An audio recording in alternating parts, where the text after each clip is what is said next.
Well, let's run real quick here. 571-7900 is their phone number. Let's run real quick to a guy who's got something that might help you all out. Okay. This guy, Steve, first off, I want to say good morning. Steve Squillante Jr., is that right? Did I pronounce that right, Steve? All right.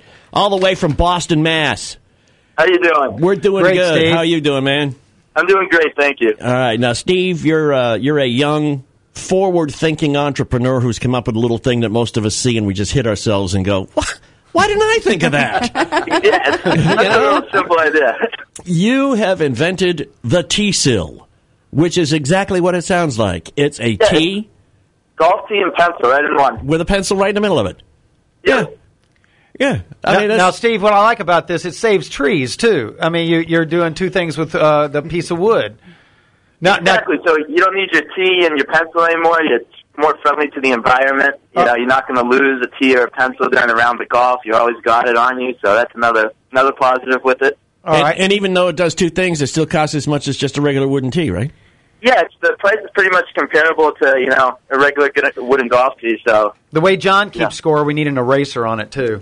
But now, Steve, describe it. That's coming in the next generation. Yeah, now describe it to us. Describe it to us. Now, because the golf tee has actually become a pretty big part of the equipment. I mean, people have long tees, short tees. They have slanted tees. We've had the martini tee. Kind of describe it. Does it look just like a regular wooden tee?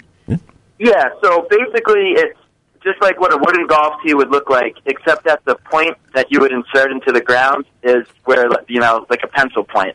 Yeah, it's a sharpened pencil point. It's a sharpened pencil point, so it goes into the ground easy. You can write with it. It'll last the whole round to write if you don't break it teeing off. So it's pretty simple. Yeah, and for student golfers, you can use the tee to play, and then use the tee to take your SATs. Whatever. That would be so cool. Yeah, with the tee. Yeah, you can fill in those little boxes on the multiple choice questions real easy with Hey, those Steve, things. do they come in colors? Do they come in colors? Steve likes. Yeah, they come in. One big thing with the Teecil I've been finding out is a lot of golf tournaments get their name. Companies put their names on them. Yeah, and you can get them in all different colors. You can put logos on them. Personalized up to 3 lines of text. So that's been the big market I've been finding so far with it, is the actual personalization. And that's why I wanted to have you on today, because we're talking about golf scrambles and stuff that people do at golf scrambles, and yours would be a perfect gift for golf scramble producers, basically, to offer to their players, because you're perfectly capable of being able to put the name of the organization on the tee. Mm-hmm. You can buy a bunch of them at once, but it's got that wow factor. People go to pick it up and go, a pencil, wow, exactly. And walk. It's cool. Mm-hmm. Right, it's something different too. Because I found out a lot of golf tournaments are always looking for a new gadget to give out and to put in the gift bags. And this is just something that people are just like, oh, wow, why didn't I think of it? This is cool. Exactly. It's so simple. At what is it, $169 for 1,000 of them or something, isn't it? Yeah, $169 for 1,000, and that's with all the personalization, logos, everything on it. Yeah, that's the whole printing and the whole 9 yards. That's fantastic, man. How'd you come up with the idea? I was out golfing with my father, and he would always have a pencil over one ear and his golf tee over the other, and he'd always grab the wrong one, and it just, it drove me nuts, really. So I made one just kind of as like a joke for him, really, and said, just use this, stop, driving me crazy on the course. And next thing you know, I'm starting my own little business with it and seeing where it's going to take me. Now, it's funny. I did a little research, and golf patents. Now, do you have a patent on this? Yes, I do. Okay, now golf patents for golf equipment, there's like 250,000 golf-related patents. In baseball, for example, there's 1,600. Okay. Why does the golf industry incubate all of these creative minds? I think it's because intelligent, creative people are drawn to golf. Have you ever come up with an idea? Now, do you have other ideas? Do you have other inventions that you've come up with that are golf-related or non-golf-related?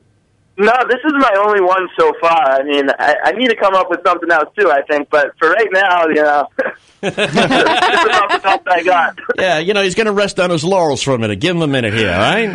I think it's great. Well, we love creative thinking here on on the show. It's fantastic. And how do folks, you got a website people can check it out, look at it? We'll have it up with a link on our website, too, at the conclusion of the show today.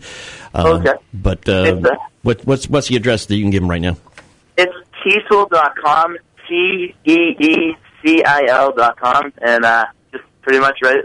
Pretty easy. Yeah, and I bet you when you went to register that name, there wasn't any problem getting it, was there? No, not at all. It was open right for me. I think this is perfect. There you go.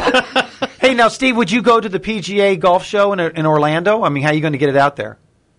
Right now, I'm trying to go. I've gone to the local National Golf Expo in Boston twice, and I went down to like a promotional show in Atlantic City.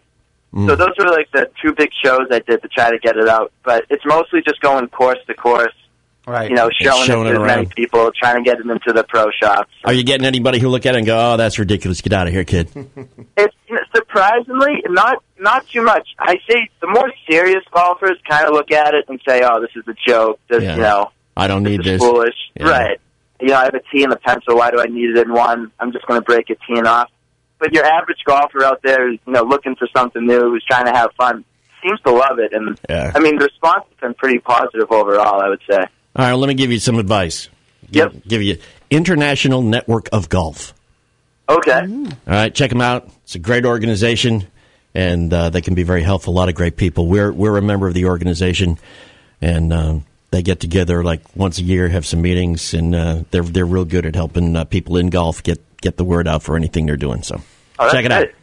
ING, International Network of Golf. Steve, thanks for getting with us on a Sunday, man. And, thanks for having me on. I really appreciate it. Not a problem. We'll be in touch.